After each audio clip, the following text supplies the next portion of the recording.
proteksyon sa lawas. Ang tagabantay sang maayo nga panglawason kag nagapabakod sang imo nga resistensya kontra balatian tugas ang mga kagaw. Clinicas for Biotics.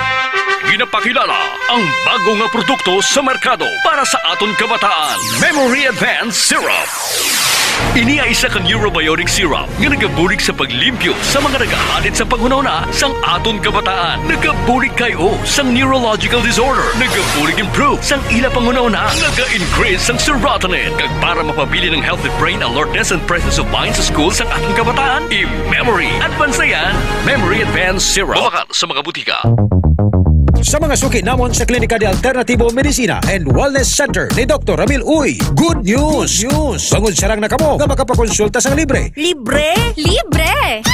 Iyari ang mga masunod ng mga schedules and consultation sa Pasay City Branch. Magkadto kada Lunes kag Huwebes sa Salvacion Street, near corner A Panay Street, Barangay Poblacion, Ilawod, Pasay City. Sa Haro Branch naman, magkadto sa adlaw sang Martes, Miyerkules, Biyernes kag Domingo, nahamtang sa Ilope Street sa kilid sang Robinson Saro. Ikayong lawas sarungan halin sa Klinika de Alternativo Medicina and Wellness Center ni Dr. Ramil Uy. K5 News FM, championing the lives of the Filipino. Wow! May puso! Mga ka-K5, taus-puso po kaming nagpapasalamat sa inyong walang sawang suporta at patuloy na pagtangkilik sa aming mga programa sa 88.7 K5 News FM Iloilo. Kayo ang aming lakas at inspirasyon sa bawat balita at impormasyon na aming inihahatid. Kailanman ay hindi kami magsasawa at mapapagod dahil nakakataba ng puso na kayo ay aming mapagsilbihan. Ito ang nag-iisang kampiyon sa balita, kampiyon sa drama, kampiyon sa musika, kampiyon sa komentaryo, at kampiyon sa serbisyo publiko. K5 News FM, championing the lives of the Filipino. Kampiyon sa balita, kampiyon sa drama, kampiyon sa musika, kampiyon sa komentaryo, kampiyon sa serbisyo publiko. Bandera noon, K5 News FM na ngayon. Ito ang kampiyon nga istasyon, K5 News FM, championing the lives of the Filipino.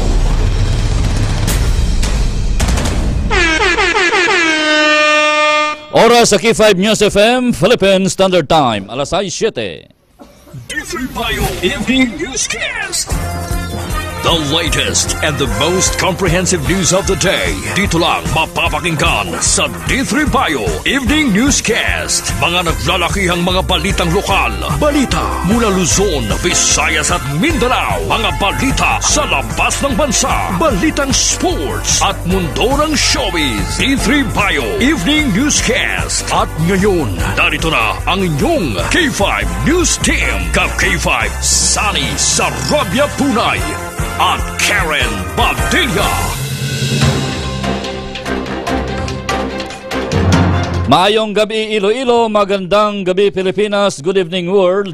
Welcome sa D3 Bio Evening Newscast, Lunes nga adlaw, Hulyo 29, tuig 2024. Mga ka-K5, sarang kita mabatian sa 88.7, sinyo tag sa ka mga FM dial, makitaan kag mabatian man kita worldwide. Pinaagi sa aton official Facebook page, ang K5 News FM Iloilo. Sa gihapon, sa ngalan sang serbisyo publiko, kami ang inyong mga tagbalita ini si K5, Sunny Sarabia Punay. Kag ako naman si ka-K5, Karen Badilla. Sa mga pangulong dinalan, ginadulong sa kalwan sang D3 Bio, nahimo sa vitamin D3 kag virgin coconut oil. Para sa mga nagabalik-balik ang hilanat o bukag sipon, magtumar sang D3 Bio sang Klinika de Alternativo Medicina, natural nga antiviral kag antibacterial. Gani kung gusto nyo mag-ayo, mag D3 Bio. Sa nagapanguna nga balita lokal, ginaaligar mga ilegal nga aktibidad sa mga foreign national sa syudad sang Iloilo, pagatutukan sang Iloilo City Police Office. Western Visayas Transport Cooperative ginahulat ang resulta sang assistant officer o kon ginahulat ang resulta sang investigasyon sang LTO Region 6 angot sa ila pasahero o kon sa passenger assistant officer o kon PAO nga nagbai sa isa ka pasahero. Mga trailer trucks kag vans pangitaan sang terminal, agud matap na ang problema sa on-road parking.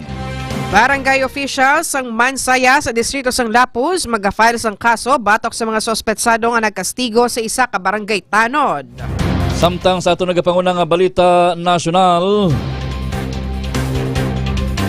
school year 2024-2025 opisyal nga naggasugod nga may kapin 19.2 million ka mga enrollees. Anay Presidential Spokesperson Harry Roque nagtambong sa Senate hearing sa ginraid nga mga Pogo Hubs. Sa balita international, pundo nga natipon sa kampanya ni US Presidential Candidate Kamala Harris nagdangat sa $200 million sa sulod lamang sang isa ka semana.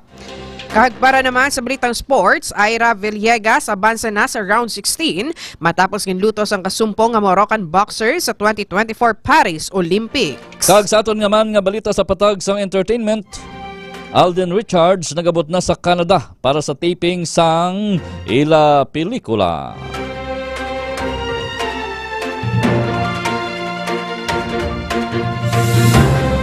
Kagamay tuban ang aton mga headlines sa aton nagapanguna kag nagabaga nga mga balita nga una ninyo mabatian sa K5 News FM Iloilo apang sa mapamantalaan buwas pa mabasahan.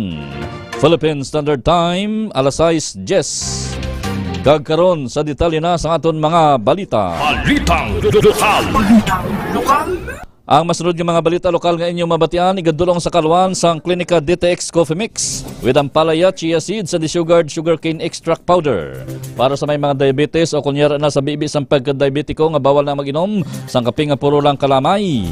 Hindi magkabalaka, pwede gihapon makapangapi, Klinika DTX Coffee Mix. Nakapangapi ka na, naka-detox ka pa.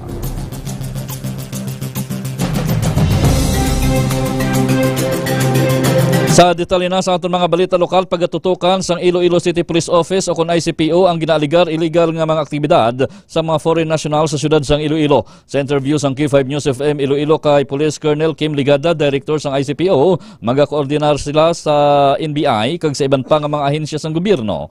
Ginpayag sini nga dako man nga bulig ang kooperasyon sa mga pumuluyo sa paghatag sang impormasyon sa mga kapulisan agud nga hindi man mabiktima sang kriminalidad ang sang foreign nationals. Dugang pa sini nga pangatubang sang penalidad ang mga protektor sa illegal nga aktibidad. Samtang makabig naman niya ini nga isa kadako nga challenge bilang bag-o nga leader sang ICPO. Hindi kinahanglan mag-establishar sang task force para magtutok sa mga illegal activities sa mga Chinese national sa Western Visayas. Suno kay PRO6 Director Brigadier General Jack Wangki. Suno sa iya, wala sang alarm kag lunsay negatibo ang ila mga initial validation. Naibaluan nga may mga impormasyon nga nabato ng kapulisan tuhoy sa ginaaligar presensya sa mga Chinese national sa Iloilo. Sa din ila inigilayon ginimbestigaran apang negatibo ang resulta. Samtang ginpathag sang Police Regional Office 6 o kon Pro 6 nga hindi Chinese national ang tag-iya sang IT company nga nahamtang sa isa ka subdivision sa syudad sang Iloilo. Suno kay Pro 6 Director Brigadier General Jack Wangke nga ginimbestigaran sang Iloilo City Police Office ang impormasyon kag nahibaluan nga Filipino ang tag-iya sang nagabaligya ka sang computers ang mga ini. Apang ipachecker naman sang PRO6 sa Business Permit and Licensing Office o kon BPLO sa Iloilo City Hall kung legal ang pag-operate sa negosyo. Naibaluan nga may impormasyon nga nabato ng ICPO nga may Chinese nationals nga nagarinta sang balay sa isa ka subdivision diri sa syudad sang Iloilo. Samtang ginahulat pa sang Iloilo Province ang approval sang Land Transportation, Franchising and Regulatory Board o kon LTFRB sa ginpasa nga Local Public Transport Route Plan o kon LPTRP sa probinsya sang Iloilo. Suno kay Board Member Ramon Soliano sang Committee on Transportation, Communication and Public Utilities sa Sangguniang Panlalawigan nga nagahulat na lang sang update ang opisina ni Mr. Mario Nilio sang Iloilo Provincial Management Office sang plano sa opisina sang Department of Transportation. Dugang pa sa natungdan nga sa tion nga maaprobahan na ang plano, ibalik na ini sa probinsya para sa implementasyon. Philippine Standard Time, alas 6:13. Ang masunod naman nga mga balita nga inyong mabatian, igadulong sa kaluwan sang Mighty C. Alkaline-based nga vitamin C wala sang hapdi sa tiyan, gani pwede gin magtumar bisan wala sang kinanaan. Mighty C, labi nga ginpabaskog para nga mas protektado kita kontra sa mga balatian, nagabulig pa sa aton nga heart health agud makalikaw kita sa stroke o kun heart attack. Nagapahamis pa sang kutis, gani bisan may edad na, hubin gihapon ang itsura. Ginahulat sa karon sang Western Visayas Transport Cooperative o kon WVTC ang investigasyon kag desisyon sang Land Transportation Office Region 6 angot sa kontrobersyal nga Passenger Assistant Officer o kon PAO nga nagbais sa isa ka pasahero nga nagreklamo bangod sa ginapahayag overloading sa modernized bus. Sa interview sang K5 News FM Iloilo kay Mr. Boyet Parcon, chairman sang WVTC, iyagin pahayag nga nakabaton sila sa impormasyon nga personal nga nagpadulong sa opisina sa LTO ang tagreklamo. Dugang pa ni Parcon nga nagahulat man sila sang formal nga mag-file sang complaint sa ila mismo talatapan ang natungdan nga pasahero. Naiblaan nga sumugod sang Sabado yara na sa 3-day suspension ang nasambit nga konduktor. Ginkumpirmar sang Iloilo Provincial Health Office o kon IPHO nga mayara na sang 79 ka barangay sa probinsya sang Iloilo nga may clustering of cases. Suno kay Dr. Maria Socorro Quinyon, head sang IPHO, ginpayag sini nga 1,721 ka barangay sa probinsya sang Iloilo, mayara na sang kapin 80 ang numonitor nga may clustering of cases kagikan ini sa 31 ka mga banwa. Naibaduan nga ang clustering of cases ang nagakahulugan nga naka-record sang sunod-sunod nga kaso sa sulod sang isa ka specific period. Gintumod sang Iloilo Provincial Health Office o kon IPHO ang mga tawo nga nag-edad sang 20 anyos panubo ang target o kon biktima sang dinggi sa probinsya sang Iloilo. Suno kay Dr. Maria Socorro Quinyon ang head sang IPHO, kon basihan ang data sang anom ka dinggi death cases sa probinsya, nag-edad ang mainis sang 15 anyos, 16 anyos, 20 anyos kag panubo. Dugang pa sa natungdan nga kalabanan sa mga tawo nga ang makabig nga probable cases bangod sa nga nakitaan ang mainis sang signs kag symptoms kag mga positibo nga resulta sa test kits. Sa iban pa nga balitang lokal, plano ni Iloilo City Mayor Jerry Treñas nga pangitaan na lang sang terminal ang mga trailer trucks kag mga van nga nagapark sa kilid sang dalan sa di nagahatag sang huol sa mga motorista. Iniangot naman sa padayon nga problema sa syudad sa on-road parking bisan sa mabaskog nga kampanya Batok Diri. Suno kay Treñas nga ang mga dalanon sa syudad sang Iloilo ang hindi dapat pagpondohan. Dugang pa sang alkalde nga padayon ang koordinasyon sa syudad sa otoridad agud nga magbantay sa mga dalanon sa din madata ang on-road parking. Nagapati man ang alkalde nga sa padayon nga kampanya batok sa on-road parking, madisiplina gid ang mga driver sa pagparking sa hustong nga lugar. Sa kaangot nga balita, magapadayon sa gihapon ang pagpanakop kag pagkakampanya sang Iloilo City Government batok sa on-road parking sa siyudad sang Iloilo. Suno kay Mayor Jerry Treñas, nagakoordinate na ini sa mga otoridad kasubong sang Land Transportation Office, Highway Patrol Group, Iloilo City Police Office kag Iloilo City Traffic and Transportation Management Office agud nga magbantay kag maglibot sa mga dalanon kung sa diin nagadata ang on-road parking. Dugang pa sa alkalde, plano man sini nga pangitaan sang parking space ang mga trailer trucks kag mga vans agud nga hindi na magpark sa kilid sang dalan. Samtang ginapatuman na sa karon ang clamping ordinance ng syudad nga sarang man makatapna sang illegal parking. Sa iban pa nga balitang lokal, nagnubo ang numero sa mga nagpa-enroll nga estudyante sa Haron National High School sang 9% sini nga school year 2024-2025 kung ipaanggid sa datos ng tinalikdan nga school year. Base sa data sa nasambit nga eskwelahan, sini nga school year yara sa 2,882 ang enrollees samtang sang tinalikdan yara lamang o kunyara ini sa 3,161. Nagsaka naman sang 22% sa grade 7, nagnubo sa 29% ang grade 8, nagnubo sa 14% sa grade 9 kag 6% naman ang pagnubo sa grade 10. Ini nga bahin sa aton mga pagbalita, ginadulong naman sa kalawan sang klinika DTX 500 ang Palaya Leaves with the sugarcane extract para sa may mga diabetes, sa mga hindi makatulog sa tion sang kagabihon para nga mangin mahamuok ang katulogon, magklinika DTX 500. Nagabulig man ini para makalikaw kita sa madamo lang ang mga balatian, ilabi na ang cancer. Klinika DTX 500, the superior antioxidant.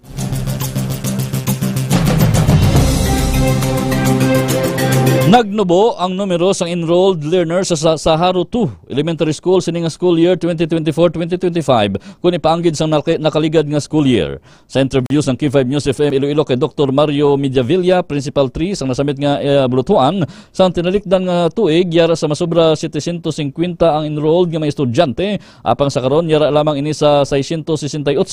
Dugang pa ni Mediavilla ang iban ni sa ilang mga estudyante nga anay nagapuyo sa likod sang merkado ang sang Haro. Lakip na ang pila ka mga taga-kwartiro Haro ang nagsaylo sa relocation site sa barangay Sambag. Samtang nagapadayon pa ang ila pagbaton sang late enrollees apang ginalaoman nga gamay nga numero nagid lamang ang magadugang.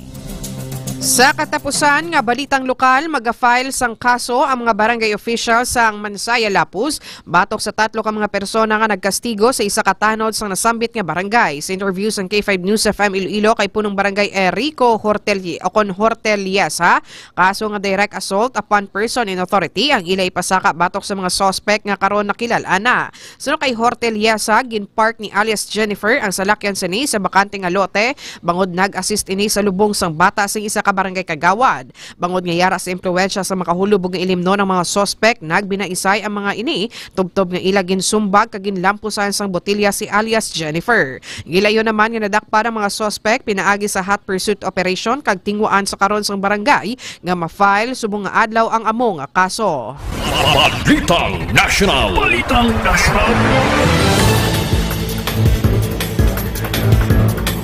Philippine Standard Time, alas 6:20. Sa detalye naman sa ato nagapauna nga mga balita national. Mga balita sa palibot sang pungsod, ginadulong naman sa kaluan sang Klinika DTX Beauty Soap. Para sa mga luyag magputi ka maghamis ang kutis, mag-Klinika DTX Beauty Soap adlaw-adlaw kada magpaligo. Nagabulig man ini para makalikaw kita sa mga skin diseases, kasubong sa mga katikati, lanag, buni, punggod kag iban pa. Klinika DTX Beauty Soap na antimicrobial soap pa. Sa detalye na sa mga balita national, opisyal na nga ginbuksan sa Department of Education o kung DepEd ang school year 2024-2025 apisar sang halit sang Bagyo Karina kag Southwest Monsoon o kung habagat. Base sa enrollment data sang DepEd, nagdangat sa 19,268,747 ka mga estudyante ang nakapa-enroll sa pampubliko kag pribado nga mga bulutuan, lakip na ang mga state and local universities and colleges kag alternative learning systems. Kalabanan sa mga estudyante ang nagikan sa Calabar Zone nga may 2.8 million enrollees, ginasundan sang Central Luzon nga may 2.1 million, kag National Capital Region nga may 2 million enrollees. Nagdangat naman sa 242,437 ka mga enrollees sa Cordillera Administrative Region o CONCAR. Kapin sa 979 naman ka mga bulutuan ang nagpaiway sa pagbukasang ila klase subong adlaw bawod sa apektado sa halit nga ginbilin sang bagyo. Nagtambong si Anay Presidential Spokesperson Harry Roque sa investigasyon sa Senado tuhoy sa ginraid ng mga Philippine offshore gaming operators sa Conpogo Hub sa Luzon. Una na nga ginpahayag ni Roque nga pinaagi sa sulat nga may pet sa Hulyo 26 nga hindi ini makatambong sa among nga hearing bangod may nakaschedule ini nga court hearing sa Regional Trial Court sa Manila. Ginimbitaran si Roque sa Senate inquiry matapos ginpahayag ni Philippine Amusement Gaming Corporation o PAGCOR Chairman Alejandro Tenco nga bulig ang anay opisyal sa pag-reapply sa lisensya sang ginraid nga Pogo firm sa Porac, Pampanga nga Lucky South 99. Ini nga bahin sa aton mga pagbalita ginadala naman sa kaluan sang Klinika Dio Fresh Dio Roll-On. Pagkatapos magpaligo, hindi gin magkalipat mag-Klinika Dio Fresh Dio Roll-On.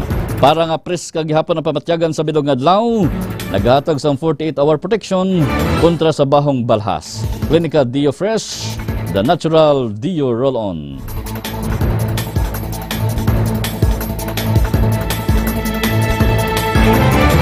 Magapasaka ang Office of the Solicitor General sang coup warrant to petition bato kay suspended Bamban Tarlac Mayor Alice Guo nga magresulta sa pagkakasaya sa public office suno kay Solicitor General Minardo Guevara. Sa petisyon nga ginpasaka sa Manila Regional Trial Court, nakasaad nga respondent si Guo Waping alias Alice Lial Gu nauna na nga ginkumpirmar sang National Bureau of Investigation sang Hunyo nga si Guo kag ang Chinese passport holder nga si Guo Waping ang may kaangay nga fingerprints. Madumduman nga ang sini nga or sang sini nga bulan nagfile ang OSG sa pagkanselar sang birth certificate ni Guo kag kung makanselar na ini madulaan si Guo sang pinakaimportante nga defense evidence sa iya pagkatawo.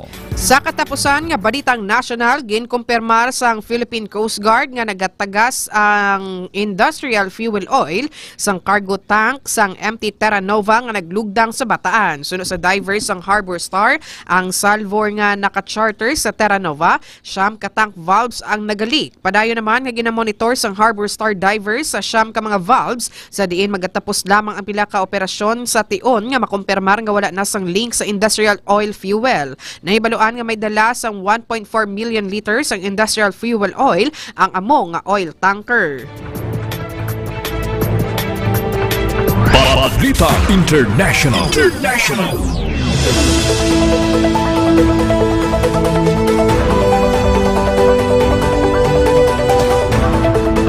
Kagkaroon sa detalye naman sa aton balita international nga ginadala naman sa kalwan sang Extend the Food Supplement for Men with Maca and Clavo Vasca.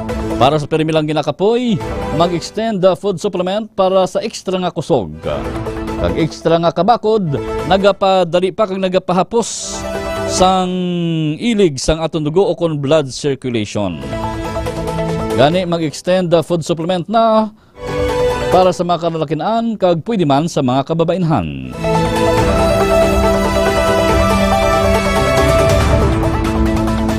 Nakatipon sang $200 million nga pundo ang kag nakapirma sang 170,000 ka panibag-ong volunteers para sa election campaign ni US Vice President Kamala Harris sa sulod lamang sa isa ka semana. Humalin nga nagdeklarar ini bilang presidential candidate sang Democrat sa party suno kay Rob Flaherty, ang deputy campaign manager ni Harris. Base sa pinakaulihing nga survey sang Reuters kag Ipsos, patas ang boto nanday Harris kag Trump. Sa diin makit-an nga mainit ang ila kampanya sa sulod lamang sang isa ka gatos kadlaw antes ang piniliay. Naibulaan nga nag-atras si President Joe Biden sa iyang pagkakandidato kag endorso si Harris sa Nobyembre 5 nga US presidential elections bato kay Republican former President Donald Trump. Samtang nauna na nga ginanunsyo ni Trump nga nakatipon na ini sang $331 million sa ikaduha nga quarter.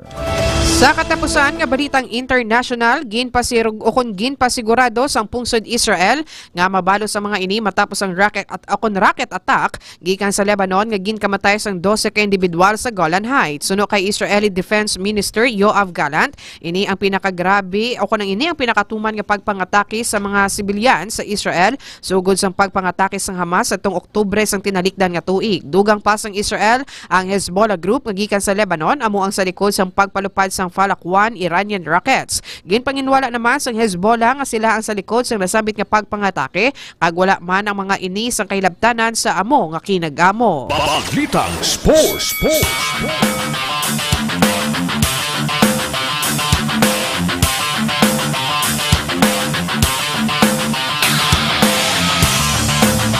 Kagkaroon sa detalye naman sa aton balita sa patag sang hinampang.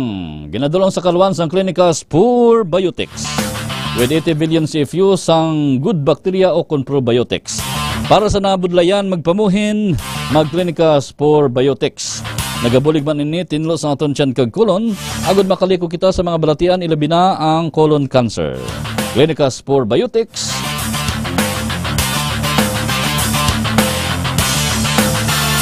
The Fortified Probiotics. Nag-abansi na sa round 16 ang Filipino boxer nga si Ira Villegas sa women's 50 kg sa nagapadayon nga 2024 Paris Olympics. Ginlutos ni Villegas ang kasumpong sini nga si Yasmini Mutaki sang Morocco pinagi sa unanimous decision. Bago diri atubangon sang Filipino boxer si Romaisa Buwalam sang Algeria sa Biyernes nga adlaw Agosto 2. Nagpanguna naman ang Team Japan sa may pinakamadamo nga nakuha nga medalya kung sa diin 4 ang nakuha nga gold, 2 ang silver kag 1 ka bronze sandig sa pinakaulihing nga medal tally sang Paris Olympics 2024. Balitang Entertainment. Nagabot na ang aktor nga si Alden Richards sa Canada para sa shooting sang Hello Love Again, kaupol si Catherine Bernardo. Nauna na nga nagabot si Catherine sa Canada sa siningabulan para sa taping sang film nga Hello Love Goodbye sequel. Tatlo naman kasi mana ang shooting para sa film sa Calgary, kag plano nila nanday Alden kag Kath nga mag-food trip sa nasambit nga lugar. Ginakabig naman ni Alden nga isa ka dream come true, samtang ginalauman naman ni Kath ang love story nanday Ethan kag Joy.